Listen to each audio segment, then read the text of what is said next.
क्या समझते हैं कि जो सूरत हाल इस वक्त इसराइली फ़ौज गज़ा में ऑपरेशन आहनी तलवार के नाम से कर रही है, और कई बड़े अहदाफ हैं इसके आगे जिसकी माजी में कोई मिसाल नहीं मिलती, क्या ये मिशन हकीकत पर मबनी है?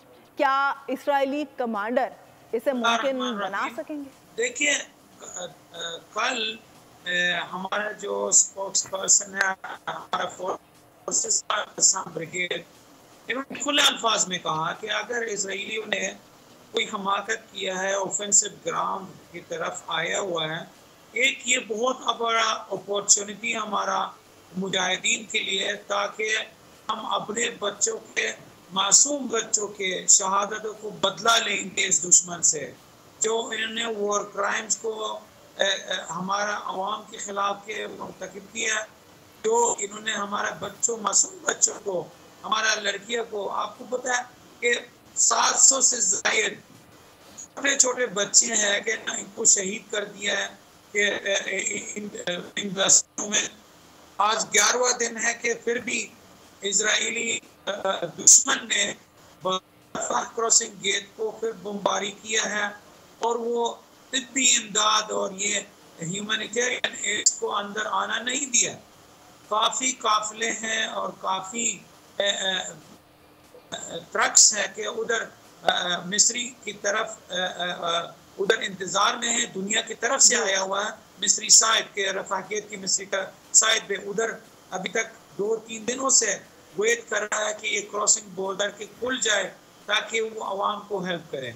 ऑफेंसिव ग्राउंड है, ग्राउंड ऑफेंसिव जो है ना, कि हमें कोई तरसाना का कोई ज़रूरत नहीं है। हमारा मुजाहिदीन अभी तक के फील्ड में है और अभी तक के इजराइल का सामना कर रहे हैं।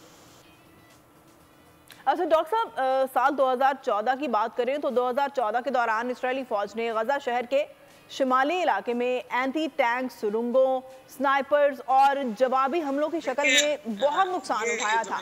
इसराइली फ़ौज के सरबराह जो हैं उन्होंने हमास को ख़त्म करने का वादा किया, तो अब आप इस जंग का अंजाम क्या देंगे? साइकोलॉजी को बहाल करने के लिए, चूँकि इतना हिस्टोरिकल डिफीट खाया है हमारा मुजाहिदीन से। अभी कल आपने देखा है नेतन्याहू जो इनके प्राइम मिनिस्टर है, वो सेटलमेंट्स का फैमिली से मिलने के लिए गया, जो इजरायली सेटलमेंट से हमारा ज़मीन के ऊपर गासिब है, वहाँ उनसे मिलने के लिए गया है। स्पीच देने वाले थे, उसको धक्का मार के निकाला और इसके स्पीच को कैंसिल भी कर दिया है। और इसका इसी तरीके से वो इंफ्रास्ट्रक्चर मिनिस्टर है, वो एक खातून है, वो गई कि किसी से मिलना उधर सेटलमेंट के अंदर है, और वहाँ की फैमिलीज इसको बहुत ऑफुल तरीके से इसको वहाँ से निकाला है।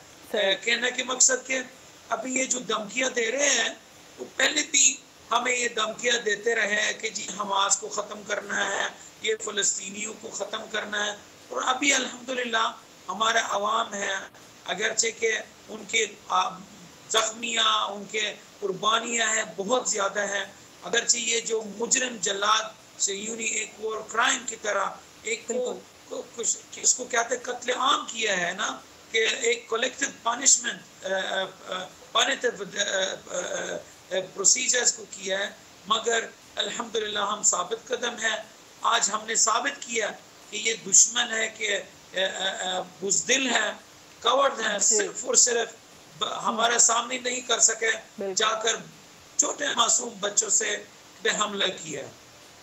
अच्छा डॉक्टर साहब, एक आखिरी सवाल आपसे कि क्या हमास और फ़लस्तीनी गिरोह के दरमियान इसराइल के साथ होने वाला जो मुजवज़ा अमन मुआहदा है उसकी शराइत पर बातचीत हो सकी अब तक?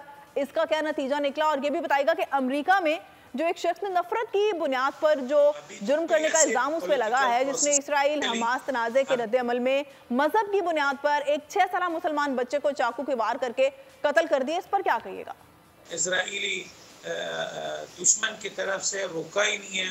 अभी भी इनोसेंस लोगों का जो सड़कों पे घूम फिर रहे हैं कि उस पर बम्बार्डमेंट कर रहे हैं।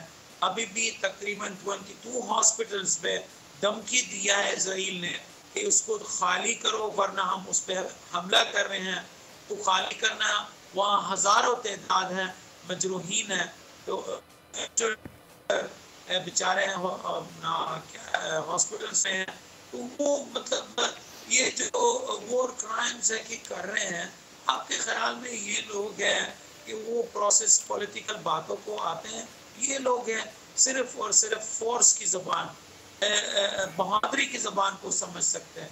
और हमारा अवाम, हमारा कौम है, बहुत ब्रेव अवाम है, जो इंशाअल्लाह के अपने आज़ादी की जद्दोजहद को नतीजा के आज़ादी, फ़लस्तीन की आज़ादी और मुसलमान की आज़ादी, हमारे अवाम की निजात के लिए इंशाअल्लाह कामयाब होंगे। सब्सक्राइब करें और बेल दबाएं ताकि कोई खबर रह न जाए।